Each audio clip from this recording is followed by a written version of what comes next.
بسم اللہ الرحمن الرحیم۔ حروف مشبہ بالفعل، وہ حروف جو فعل کے مشابہ ہیں، یہ 6 حروف ہیں: ان، ان، کأن، لکن، لیت، لعل۔ ان حروف کے احکام اور فوائد، آپ سے گزارش ہے کہ ان کو بغور دیکھیں، سنیں، اور ہو سکے تو اپنی کاپی پر ان کو نقل کر کے اتاریں، بہت فائدہ ہوگا۔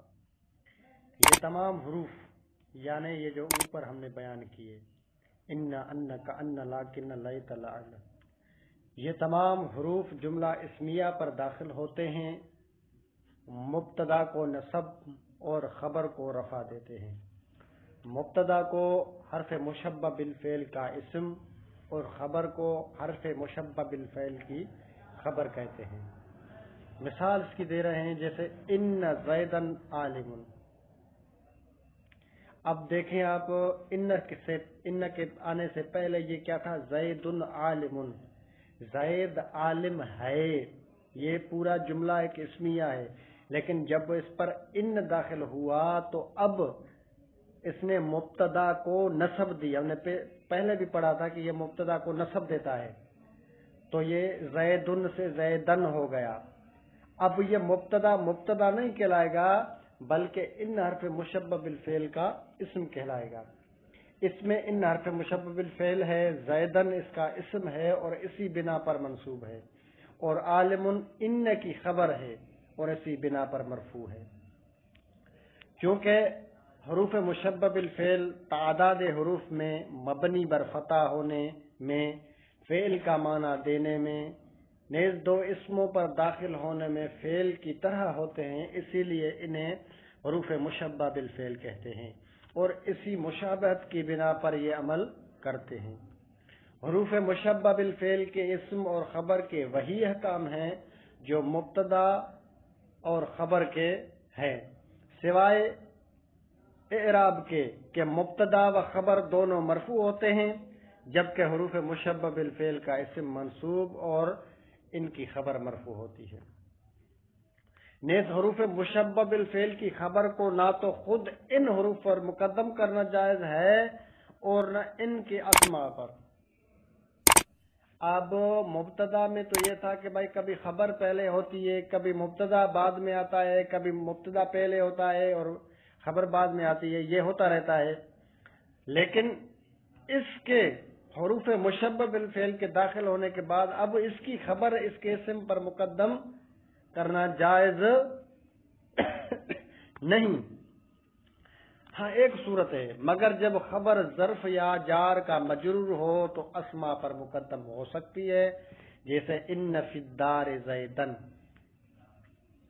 بعض اوقات ان حروف کے بعد لفظ ماں بھی آ جاتا ہے، یہ بھی بڑی توجہ سے سننے کی بات ہے کہ ان حروف کے بعد ماں بھی آ جاتا ہے جو ان کو عمل سے روک دیتا ہے۔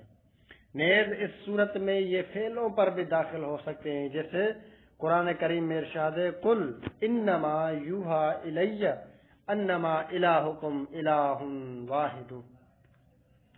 اسے ماء کافہ کہا جاتا ہے۔ ان حروف کا استعمال، ان بے شک، ان یہ بے شک کا معنی دیتا ہے، یہ بے شک اس کا معنی ہے۔ یہ مضمون جملہ کی تاکید اور اسے پختہ کرنے کے لیے لایا جاتا ہے، جیسے ان زیدن قائم، بے شک زید کھڑا ہے، اسے حرف تاکید بھی کہتے ہیں۔ اب یہ ان کے آنے سے پہلے تھا زیدن قائم، زید کھڑا ہے، لیکن ان آیا تو اس کی معنی میں تاکید ہو گئی کہ بے شک زید کھڑا ہے۔ ان کے بے شک، یہ اس کا معنی ہے۔ یہ جملے کو مفرد کی تعویل میں کرنے کے لیے لایا جاتا ہے، جیسے علمت ان زیدن قائم، میں نے جان لیا کہ زید کھڑا ہے، اسے موصول حرفی بھی کہتے ہیں۔ فائدہ، ان اپنے اسم اور خبر سے مل کر چونکہ مفرد کی تعویل میں ہوتا ہے، اسی لیے یہ ترکیب میں اپنے اسم اور خبر سے مل کر کبھی فاعل، کبھی نائب الفاعل اور کبھی مفعول وغیرہ بنتا ہے۔ جیسے بلغنی ان زیدن شاعر، مجھے خبر پہنچی ہے کہ زید شاعر ہے۔ اعلن ان زیدن ناجح، اعلان کر دیا گیا کہ زید کامیاب ہے۔ ظننت ان زیدن جاہل، میرا گمان تھا کہ زید جاہل ہے۔ کأن، اس کا معنی یہ معنی دیتا ہے گویا کہ، یہ ایک شے کو دوسری شے کے ساتھ تشبیہ دینے کے لیے لایا جاتا ہے، جسے کأن زیدن قمر، گویا کہ زید چاند ہے، اسے حرف تشبیہ بھی کہتے ہیں۔ لیکن یہ استدراک کے لیے لایا جاتا ہے، یعنی سابق کلام سے پیدا ہونے والے وہم کو دور کرنے کے لیے آتا ہے، جسے غاب زید لیکن صدیقہ حاضر، زید غائب ہے لیکن اس کا دوست حاضر ہے، اسے حرف استدراک بھی کہتے ہیں۔ لیت، کاش، یہ کسی چیز کی تمنا، آرزو ظاہر کرنے کے لیے آتا ہے، جیسے لیت زیدن موجود، کاش زید موجود ہوتا، اسے حرف تمنی بھی کہتے ہیں، تمنی۔